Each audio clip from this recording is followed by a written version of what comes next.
Alors j'espère que vous portez bien, Bezrat Hashem. On est rentré depuis ce dimanche dans la période des 3 semaines jusqu'à Tisha B'Av. C'est une période pendant laquelle on doit savoir que Hashem, il attend de nous quelque chose. Hashem attend de nous une prise de conscience très particulière, très intense dans notre relation avec l'autre.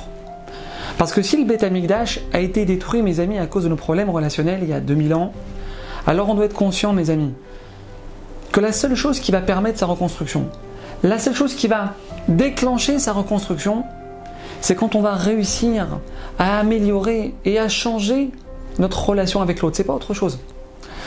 Le Shomer Emunim, il raconte une histoire exceptionnelle, une histoire qui, j'en suis persuadé, peut métamorphoser nos rapports les uns avec les autres.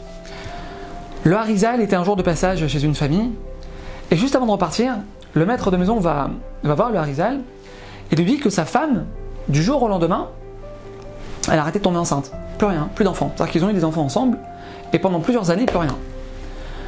Alors le Harizal, qui, comme on le sait tous, il arrivait à voir ce qui se passe dans le monde, dans les mondes supérieurs, qui avait roi Hakodesh, il regarde cet homme et il lui dit « Vous n'arrivez plus à avoir d'enfants parce que vous avez retiré la petite échelle sur laquelle vos poules, elles montent pour aller boire de l'eau.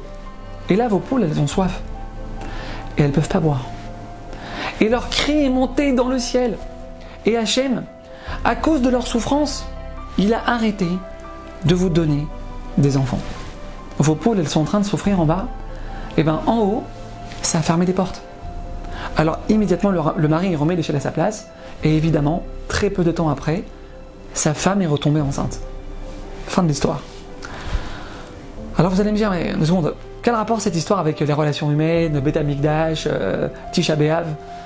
Alors écoutez bien mes amis, parce que le rapport il est très clair en fait. Si déjà, faire souffrir un animal, et sans faire exprès, ça peut avoir de telles répercussions dans le ciel, alors qu'est-ce qui peut se passer mes amis? Je vous pose la question. Qu'est-ce qui peut se passer mes amis quand quelqu'un fait souffrir son prochain et le fait volontairement? Qu'est-ce qu'on déclenche dans le ciel quand on dit Dieu préserve un mot blessant à notre conjoint? Quand on dit un mot blessant à son enfant? Quand on manque de respect à son employé? Quand on manque de respect en réalité à qui que ce soit en fait?